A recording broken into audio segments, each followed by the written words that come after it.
जब भी आपने सोलर लगवाना है लगवाएं किसी ब्रांड से। सोलर लगवाने के बाद इसकी एहतियाती तदाबीर क्या होती हैं, सोलर लगवाने के बाद किस किस चीज़ को मेंटेन रखने से आपके सोलर पैनल की एफिशिएंसी अच्छी होती है। डीसी वायर्स हैं, एसी वायर्स हैं, वो उस पर आप कभी भी कंप्रोमाइज़ ना करें। इसके सेफ्टी पॉइंट ऑफ व्यू से जो इसका कंट्रोल बॉक्स है उसके मुतालिक कहा ही नहीं जाता, उसको बताया ही नहीं जाता। इसके ऊपर गैल्वनाइज्ड स्टैंड इस्तेमाल किए गए हैं। आम देखने वाले बंदे को नहीं पता कि इसका रोल इस चीज़ में क्या है। ये लाइटिंग अरेस्टर है। जब आसमानी बिजली गिरती है बिजली के बारिश के वक्त, तो ये बेसिकली उसको कैच करने की एक डिवाइस है। इसकी वाईफाई कनेक्टिविटी आप थ्रू आउट द वर्ल्ड कहीं से बैठ के अपने इसको पैनल को कंट्रोल कर सकते हैं। जब चाहें आप देख सकते हैं कि कितनी इस वक्त जनरेशन हो रही है, कितनी हम यूटिलाइज कर रहे हैं। सिस्टम लगे हुए हैं लेकिन ये तारें ही ऊपर छोड़ी होती हैं। हर कंट्रोलर को कितनी स्ट्रिंग्स देनी है, एक कंट्रोलर ये है, दो ये है, तीन कंट्रोलर इस वक्त इसके फुली ऑपरेशनल है। तो कितने इस वक्त वोल्टेज आ रहे हैं, कितने इसके एम्पेयर आ रहे हैं, ये आपको मीटर पे नज़र आ रहा है।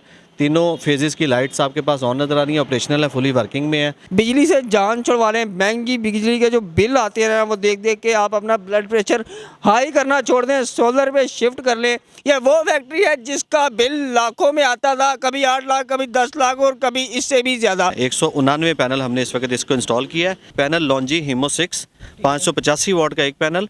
L3 स्ट्रक्चर हमने 14 गेज का यहाँ पे यूज़ किया है। नीचे आपने कंक्रीट के ब्लॉक देख लिए हैं। हफ्ते के बाद तो कम से कम आपने एक दफ़ा अपने पैनल्स को प्रॉपर वॉश करना है। एक साफ़ सुथरा पैनल जो बिल्कुल 100% वॉश कंडीशन में इतनी धूप के अंदर अगर वो 100% एफिशिएंसी देगा तो 115 किलोवाट वाला सिस्टम आपको 95 किलोवाट की जनरेशन दे रहा होगा। आपका ये जो पैनल गंदा होता है इससे आपकी एफिशिएंसी पे बड़ा फर्क पड़ता है। बिजली जो कि कल परसों महंगी हो गई है उसने मजीद महंगा होना है तो सोलर पे शिफ्ट कर लें। This is the best time to switch your electric system to the solar. जो लोग भी सोलर पे अपनी इंडस्ट्री, अपना घर, अपना ऑफिस शिफ्ट करना चाह रहे हैं ना वो कर लें। Mobile number 0325842577।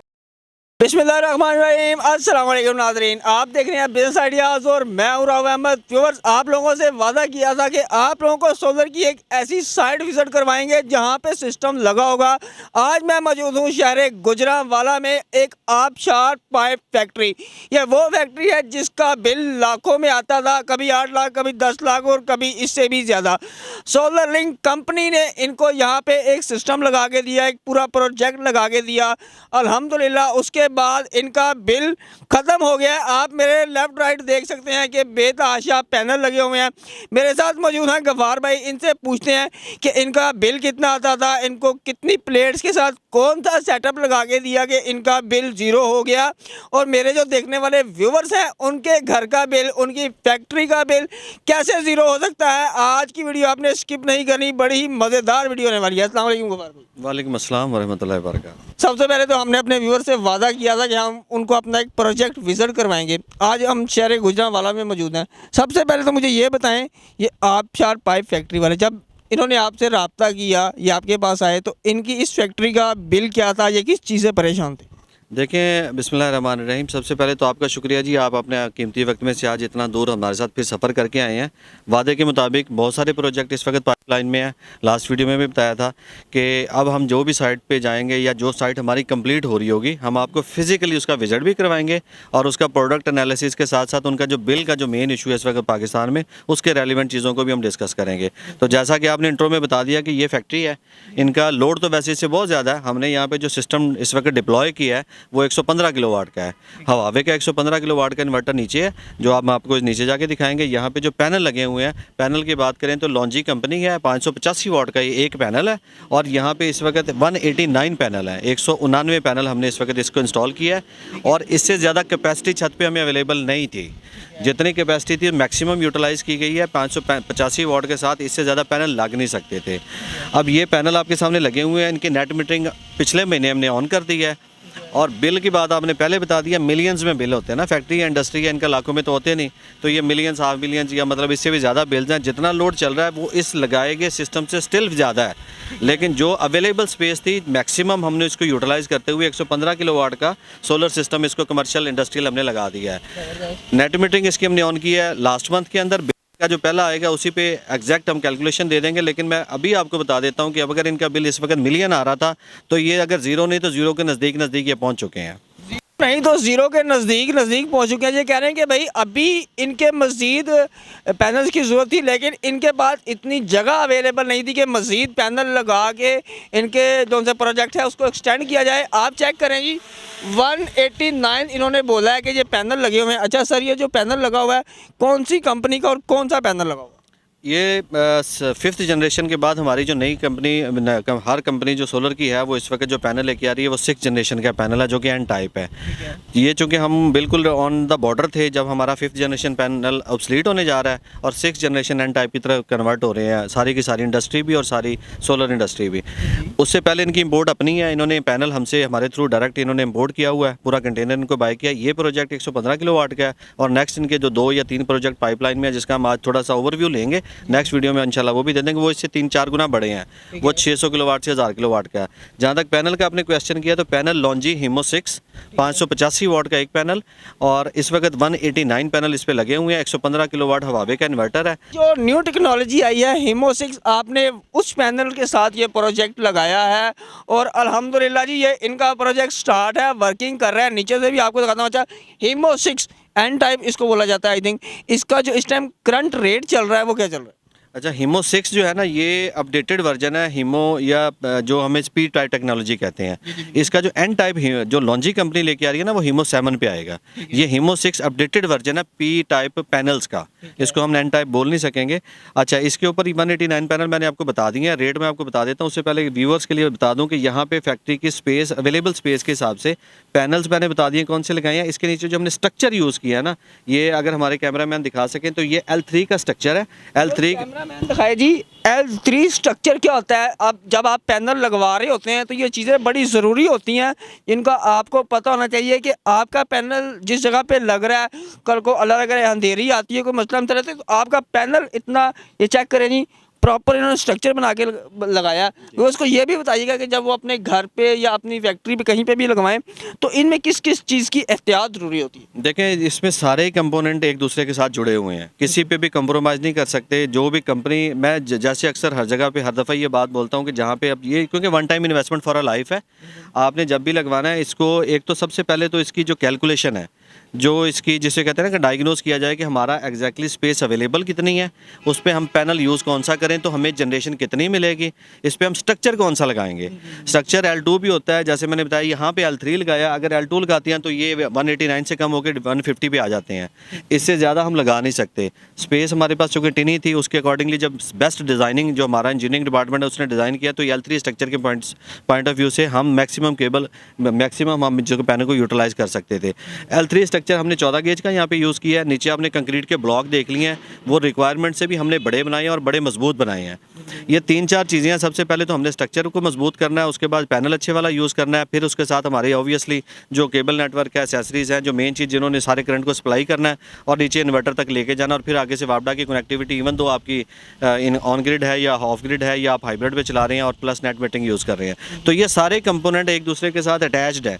कोई भी मतलब एक चीज़ में अगर हम कहीं पे कोई इसमें लूप होल छोड़ देते हैं तो ऑब्वियसली उसका इम्पैक्ट आपके इतने बड़े, अब देखिए यहाँ पे अगर एक पैनल खुदा न खासा ख़राब होता है, अगर आपने 14 पैनल की स्ट्रिंग हुई है या 12 की बनाई है या 18 की बनाई है या इससे भी बड़ी बनाई है, तो अगर एक पैनल, तो वो पूरा आपका वो पूरा ब्लॉक आपका डिस्टर्ब हो चुका है। अच्छा, उस एक ब्लॉक को अगर आपने किसी और ब्लॉक के साथ या एक स्ट्रिंग को किसी दूसरी स्ट्रिंग के साथ अटैच किया हुआ तो किसी एक छोटे से प्रॉब्लम की वजह से वो पूरा ब्लॉक या जिसके साथ वह कनेक्टेड है वो सारे का सारा आपका जो जनरेशन है वो ज़ीरो पे चली जाती है। ज़ीरो पे चली जाती है जी। चेक करें जी, जो मज़े की चीज़ मुझे नज़र आई है, सेंटर में इन्होंने प्लेट्स को वॉश करने के लिए एक पूरा सेटअप लगाया हुआ है कि प्लेट अभी भी गंदी हुई है ज़रा मौसम के हिसाब से, ये इसको बाकायदा वॉश भी करते रहते हैं। इससे इसकी एफिशिएंसी में फ़र्क पड़ता है। ये जो अभी देखें ना, बारिश भी हुई है हालांकि 2 दिन पहले यहाँ पे पूरे लाहौर में, गुजरांवाला में, लेकिन उसके बावजूद आप देखें कितनी डस्ट है इन पैनल्स के ऊपर, क्योंकि हम जैसे मैंने बताया था और आपने भी व्यूअर से प्रॉमिस किया था कि हम साइट विजिट करेंगे विदाउट एनी प्रियर नोटिफिकेशन। तो हमने इनको जस्ट आधा घंटे पहले बताया कि हमने विजिट करना, तो इसमें किसी किस्म की प्रिपरेशन नहीं की ताकि एक्चुअल जो नेचुरली जो बेशक जैसा भी इस वक्त इस कंडीशन में है, पैनल की सफाई के हवाले से एक बहुत बड़ी वीडियो रिक्वायर्ड होगी, क्योंकि इसका एफिशिएंसी पे डायरेक्टली असर पड़ता है। लाहौर, गुजरांवाला या पंजाब का हमारा जो है ना, ये वैसे जो डस्टी एरिया है, इसमें आपको पता ही है माशाल्लाह पहले नंबर पे लाहौर आए हो, तो वो अब ये है कि जो भी लोग पैनल लगवा रहे हैं वॉश करने के लिए वो अपना मिनिमम टाइम पीरियड, हम तो वैसे हफ्ते में 2 दफ़ा कहते हैं, लेकिन हफ्ते के बाद तो कम से कम आपने एक दफ़ा अपने पैनल्स को प्रॉपर वॉश करना है। अगर आप चाहते हैं कि हमारी एफिशिएंसी लाइक अगर हमने ये 115 किलोवाट का सिस्टम लगाया है और एक्सपेक्टेड है कि 100 किलोवाट की जनरेशन ये दे हमें, तो इसके लिए ज़रूरी है कि आपके पैनल हर 2 से 3 दिन बाद वॉश हों।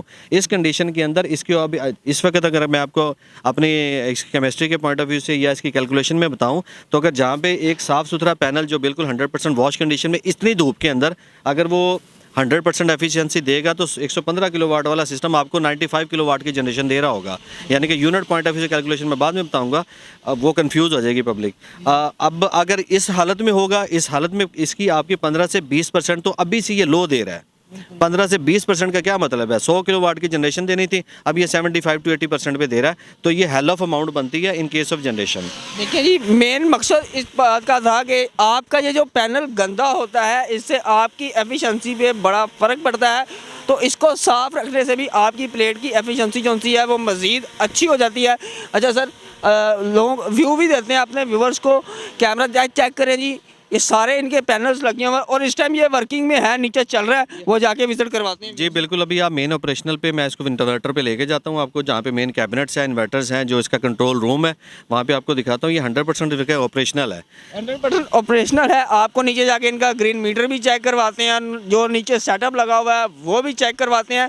ज़रूरी बात कि अपने पैनल को साफ लाजमी रखें और आने वाले वक्त में अपने बिल से बचने के लिए अभी मज़ीद बिजली जो कि कल परसों महंगी हो गई है, उसने मज़ीद महंगा होना है, तो सोलर पे शिफ्ट कर लें। रेट जो इस टाइम करंट है ना, वो क्या चल रहा है एक प्लेट का? मैंने मेरा ख्याल पिछले 2-3 महीने में सारे व्यूअर्स को मुसलसल एक ही बात कह रहा हूँ, और अब फिर मैं उस बात को रिपीट कर देता हूँ कि this is the best time to switch your electric system to the solar. मतलब आप सोलर पे इससे अच्छा टाइम नहीं होगा कि शिफ्ट करना है, ख़ास तौर पे इंडस्ट्री के लिए। इंडस्ट्री यानी कि इस टाइम जो रेट आया हुआ है ना, वो इतना कम आ गया हुआ है कि जो लोग भी सोलर पे अपनी इंडस्ट्री, अपना घर, अपना ऑफिस शिफ्ट करना चाह रहे हैं ना, वो कर लें। सर ऐसे ही है? जी बिल्कुल ऐसे ही है। इंडस्ट्री का मैं इसलिए इससे पहले जितनी वीडियोस की हैं या जितने हमने सेगमेंट्स या जितनी हमने टेक्निकल चीज़ें डिस्कस की हैं, वो हमने 1 किलोवाट से लेकर 10 या 10 से लेकर 20 या 25 किलोवाट, जो कि एक आम घर या एक आम छोटे सेटअप, कमर्शियल सेटअप की ज़रूरत होती है। इस सेटअप के आने का जो मेन मकसद था हमारा, पाकिस्तान के अंदर जो हमने इस वक्त अपना इकोनॉमी में अगर कोई अपना शेयर डालना है, being a solar company, being a green renewable energy की participation with to the economic growth, उसमें यह है कि देखिए हमारी जितनी इंडस्ट्री है, हमारे इकोनॉमिक साइकिल जो चल रहा है वो इंडस्ट्री की बेस पे है। इंडस्ट्री इस वक्त बोझ उठाने से बिल्कुल हाथ खड़े कर चुकी है। कासिर है कि देखिए 60-70 रुपये यूनिट था, अगर आप 3 फेज़ पे मीटर चला रहे हैं, बड़ा सेटअप चला रहे हैं, इंडस्ट्री चला रहे हैं, तो आपका बिल मिलियंस में है। और ये 100 किलोवाट या 115 या 120-50 किलोवाट वाला अगर 1 मिलियन पे या 15 लाख पे या 10 लाख पे बिल दे रहा है, तो जिसका अगर इससे 10 टाइम बड़ी फैक्ट्री है, तो वो करोड़, 2 करोड़, 4 करोड़ का बिल कैसे देगा? वो बिल कैसे देगा? और वो जो बिल देगा उसके बाद जो प्रोडक्ट बनाएगा उसका रेट उसमें ऐड करेगा और महंगाई होगी। महंगाई से जान छुड़वाने का एक ही तरीका है कि हम अपने प्यारे पाकिस्तान को सोलर पे शिफ्ट कर लें। अब सोलर तो फिर हम लगवा लेते हैं, सोलर लगवाने के बाद इसकी एहतियाती तदाबीर क्या होती हैं? सोलर लगवाने के बाद किस किस चीज़ को मेंटेन रखने से आपके सोलर पैनल की एफिशिएंसी अच्छी होती है और इसकी लाइफ बढ़ती है? गफ्फार साहब, इस बारे में थोड़ा सा भी उसको गाइड कीजिएगा। जी, जिस तरह हमने पहले बताया कि 2-3 चीज़ें हैं सर, सोलर डिज़ाइन करने से लेकर सोलर की इंस्टॉलेशन कंप्लीट होने तक, और फिर उसके बाद आफ्टर सेल सर्विस जो हम कंपनी के पॉइंट ऑफ व्यू से। लेकिन मेन चीज़, जो भी बंदा सोलर लगवा रहा है, चाहे वो 1 किलोवाट का हो चाहे 1000 किलोवाट का हो, तो मेन कंसर्न होता है कि यार मेरी मैक्सिमम जनरेशन कहाँ से पॉसिबल हो सकती है, जिसको मैं कैसे मेक श्योर करूँ, क्या एहतियाती तदाबीर इख्तियार की जाएँ कि मुझे जिस पॉइंट ऑफ व्यू से मैंने सोलर लगवाया है, अपनी रिक्वायरमेंट के मुताबिक उसमें हमें उसका फ़ायदा होना चाहिए। तो सबसे पहले मैंने बताया कि जिस तरह आप ये पैनल दिखा सकें अगर हमारा कैमरामैन, तो देखिए इस वक्त इस पैनल के ऊपर डस्ट कितनी है, ये देखें ना। अब इसको मैं थोड़ा सा साफ़ करता हूँ, तो एक्चुअली आपका पैनल इस सूरत में, ये देखें, अब इतने हिस्से को देख लें और बाकी हिस्से को देख लें। अब ये शीशा है, यहाँ पे जितनी सनलाइट बेहतर तरीके से पड़ेगी और जितना डस्ट यहाँ पे ना होने के बराबर होगा, तो इसकी जनरेशन उतनी ही बढ़ जाएगी। सबसे पहले तो एक चीज़ मेक श्योर ये करें। दूसरा ये है कि जितना कंपोनेंट हमने एसेसरीज इसमें यूज़ की हैं, इस इलेक्ट्रिसिटी की जनरेशन के बाद इसको सप्लाई करना नीचे इन्वर्टर तक और आगे ग्रिड तक, वो जो आपने जो एसेसरीज जिसको हम वायरिंग बोलते हैं या जिसको आप अपने डीसी वायर्स हैं, AC वायर्स हैं, वो उस पर आप कभी भी कंप्रोमाइज़ कॉम्प्रोमाइज़ ना करें। वो चीज़ बाज़ लोग देख लें लाखों रुपए की चीज़ लग जाती है, लेकिन ये है कि वो पैनल के प्राइस के ऊपर आपसे 25 पैसे पे भी बहस करेंगे, लेकिन जो इस चीज़ को जनरेशन के बाद जहाँ पे जाके सप्लाई करनी है, जो एक्सेसरीज़ यूज़ होनी है, उनके मुतालिक पूछा ही नहीं जाता। इसको इसके सेफ्टी पॉइंट ऑफ व्यू से जो इसका कंट्रोल बॉक्स है उसके मुतालिक कहा ही नहीं जाता, उसको बताया ही नहीं जाता। वो आप लो क्वालिटी के अगर लगा लेते हैं तो यही करंट जो यहाँ पे इस वक्त अगर 10 वाट पैदा कर रहा है या 1000 वाट पैदा कर रहा है, जब इसको सप्लाई होकर एंड यूज़र यानी कि उसने बॉक्स तक जाना है या आगे ग्रिड तक जाना है, तो वो तो वहाँ पे रह जाएगा। 10 या 15 या 20% अगर शॉर्टेज होती है या जिसको आप लाइन लॉसेस बोलते हैं, तो वो तो आपके जो इतनी बड़ी इन्वेस्टमेंट पे अगर इतने बड़े प्रोजेक्ट के ऊपर अगर 10% भी काम करें तो ये 10 किलोवाट बन जाना है। तो 10 किलोवाट अगर डेली की जनरेशन ज़ाया हो रही है तो ये मंथ एंड पे कितनी होगी और ईयर एंड पे कितनी होगी। ये जी देखिए जी, जो होती है ना क्वालिटी चीज़ यूज़ करने की है। और मज़े की बात जो मुझे देखिए जी, इन्होंने वॉइस के लिए एक प्रॉपर सेटअप लगाया हुआ है। आपको ये हर कोई बंदा लगा के नहीं देता, वॉइस ओपन पड़ी होती है। ये चेक करें जी, ये इसको बोलते हैं जी, हमारी ये ट्रे लगाई हुई है और ये आयरन बेस्ड ट्रे है। हमने कोई प्लास्टिक के पाइप या इसको कोई चीज़ ऐसी नहीं लगाई, जो ज़ाहिर है क्योंकि ये 25 से 30 साल का प्रोजेक्ट है जो इसकी लाइफ है पैनल्स के हिसाब से। अब इसको देखें आप, प्रॉपर इसके ऊपर गैल्वनाइज स्टैंड इस्तेमाल किए गए हैं अकॉर्डिंग टू द बजट और जो हमें एलोकेट किया गया था। उसके बाद जो इसकी केबलिंग की जितनी भी वायरिंग है, आप देखें कोई भी छत पर आपको कोई ये केबल नज़र नहीं आ रही। इसकी केबल ख़राब नहीं होगी, डस्टी नहीं होगी, धूप नहीं आएगी, उसकी लाइफ जोन सी है और एफिशिएंसी भी बेहतर होगी। एफिशिएंसी तो डेफिनेट बेहतर है क्योंकि सप्लाई लाइन ही बेसिकली तो ये है ना, यहाँ से जो जनरेट हो रही है, जनरेट होने के बाद ये सारी सब आपकी वायरिंग के थ्रू ही जानी है ना, मेन इन्वर्टर तक जाएगी, इन्वर्टर पे से आके ग्रिड की तरफ जाएगी। तो मेन चीज़ है कि आपकी जो आपने इक्विपमेंट जो भी यूज़ किया है वो ए क्लास होना चाहिए, टॉप ब्रांड होना चाहिए। प्लस जो आपको उसके बाद जो उसकी सप्लाई लाइन है उसको मेक श्योर करें, खासतौर पर एसेसरीज, और नीचे आपको डीपी बॉक्स पर भी जाके दिखाते हैं। और उससे पहले जो मेन चीज़ है जो उसकी सप्लाई लाइन है वो वायरिंग पॉइंट ऑफ व्यू से जो भी आपकी DC वायर AC वायर्स हैं वो बेहतर होनी चाहिए, कनेक्टर आपके बेहतर होने चाहिए, ताकि हमारे जिस पर्पज़ के लिए हमने ये इतना बड़ा सिस्टम खड़ा किया उसकी मैक्सिमम एफिशिएंसी को हम एंजॉय कर सके। ठीक हो गया सर। इसके बाद एक और चीज़ जो मुझे यहीं से नज़र आ रही है, वो एक सामने आपने चीज़ लगाई हुई है। आम देखने वाले बंदे को नहीं पता कि इसका रोल इस चीज़ में क्या है। ठीक है, तो ये भी उसको बताइएगा कि यार इस चीज़ का रोल क्या है और इसको लगाना ज़रूरी है या नहीं है। अच्छा, ये देखें ना, अब आपने एक कंपोनेंट था, मैंने कहा था ना ये सारे कंपोनेंट एक दूसरे के साथ कनेक्टेड हैं। ये जिस चीज़ की तरफ आप इशारा करें ये लाइटिंग रेस्टर है। खुदा ना खास्ता जहाँ पे भी सिस्टम आप 10 किलोवाट लगाएं, 5 लगवाएं, 20 लगवाएं, एक तो उसकी अर्थिंग लाजमी करवाएं, और दूसरा छत के ऊपर ये लाइटिंग रेस्टर है, ये ख़ास एंगल पे लगाया जाता है। अगर हमारे कैमरामैन इसको दिखा सकें तो ये लाइटिंग रेस्टर का मेन काम क्या है। ये lighting arrester in case of खुदा ना खास्ता जब आसमानी बिजली गिरती है, बिजली के बारिश के वक्त, तो ये बेसिकली उसको कैच करने की एक डिवाइस है। अगर खुदा ना खास्ता यहाँ पे अगर बिजली गिरती है तो ये आसमानी बिजली को कैच करता है। इसके लिए बोर इसका अलहदा होता है, इसका देखें ना सप्लाई लाइन इससे हमने अलहदा रखी हुई है। कभी भी इसको अपने मेन पैनल्स या स्ट्रक्चर के साथ अटैच नहीं कर सकते, इसको कहीं पे सेपरेट लगाना, लेकिन इसका खास एंगल होता है कि हम कहाँ पे इसको लगा सकते हैं। लगा के इसकी वायरिंग भी अलहदा है, इसकी बोरिंग भी अलहदा है, इसकी कनेक्टिविटी भी अलहदा है। इसको किसी भी कंपोनेंट के साथ अटैच नहीं किया। इसका मेन पर्पस लाइटिंग रेस्टर का यही है कि आसमानी बिजली अगर गिरती है तो ये उसको कैच करता है और कैच करके ये सीधा आपको ज़मीन के अंदर जो बोर किया होता है वहाँ पर डिप्लॉय कर देता है। डिप्लॉय कर देते हैं, इससे आपको कोई नुकसान नहीं होता। आपका ये जो प्रोजेक्ट लगा हुआ है ये सेव रहता है। इसका मकसद यही है। ये सेफ्टी डिवाइस है आपकी। ये एक सेफ्टी डिवाइस है। ये आम कोई सोलर वाला या आम कोई भी बंदा है आपको ये चीज़ नहीं बताएगा। तो इसीलिए कहते हैं कि जब भी सोलर लगवाना है या कोई भी चीज़ लेनी है तो हमेशा ब्रांड को यूज़ करें। ब्रांड आपको जो काम कर देता है वो लोकल लोग नहीं कर सकते। आप ये देख सकते हैं कि ये पाइप फैक्ट्री है, यहाँ पे कितनी कितनी बड़ी मशीनरी यूज़ की गई है। ऊपर आपको पैनल्स तो दिखा दिए हैं, उन पैनल्स के साथ जो नीचे कंपोनेंट इन्होंने इस्तेमाल किया है, चीज़ें इस्तेमाल की हैं, वो देखने वाली हैं। सबसे पहले ये चेक 115 किलोवाट का ये हवावे का सेटअप लगाया हुआ है सर। जी बिल्कुल, ये जैसा कि मैंने आपको बताया था कि नीचे हमने इस पे अभी एक इन्वर्टर है। जब इसको एक्सपेंड करेंगे तो मल्टीपल इन्वर्टर्स इसी जगह पे आ जाएंगे या कोई और चीज़ किसी और जगह पे जाएंगे। फ़िलहाल 115 किलोवाट का ऊपर पैनल है, उसके अकॉर्डिंगली 115 किलोवाट का हवावे कंपनी का 5 साल वारंटी के साथ IP65 मॉडल जो कि लेटेस्ट है, वाईफाई कंट्रोल्ड होता है। इसके आप देख सकेंगे पैनल के ऊपर कोई चीज़ नहीं आती, ये सारा के सारा आप स्क्रीन पर देख सकते हैं। इसकी वाईफाई कनेक्टिविटी आप थ्रू आउट द वर्ल्ड कहीं से बैठ के अपने इसको पैनल को कंट्रोल कर सकते हैं। अपने ऑफिस में बैठ के इसको कनेक्ट करके कंट्रोल कर सकते हैं। एग्जैक्टली, वाईफाई कनेक्टेड है। इनका जो मेन कंट्रोल या मेन स्क्रीन के ऊपर डिस्प्ले इस वक्त इनके जो CEO है वहाँ उन्होंने अपनी स्क्रीन पे रखा हुआ है।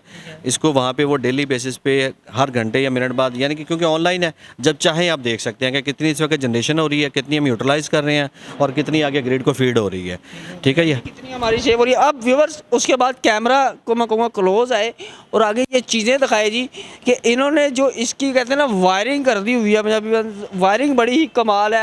इन्होंने ये चेक करें, ये जो चीज़ें लगाई हैं, इसके साथ ये जो सेटअप लगाया है, ये वो लगाया है कि लॉन्ग लास्टिंग, लॉन्ग टाइम चलने वाला। सर ये चीज़ बड़ी मज़े की है। अब ये मोस्टली कम जगहों पे आपने इससे पहले जितने भी अगर आपने कहीं शूट किया तो मुझे नहीं आइडिया, लेकिन 90% लोग जो इसको यूज़ करते हैं या कई फैक्ट्रियों में गए हैं, हमने देखा कि सिस्टम लगे हुए हैं लेकिन ये तारें ही ऊपर छोड़ी होती हैं।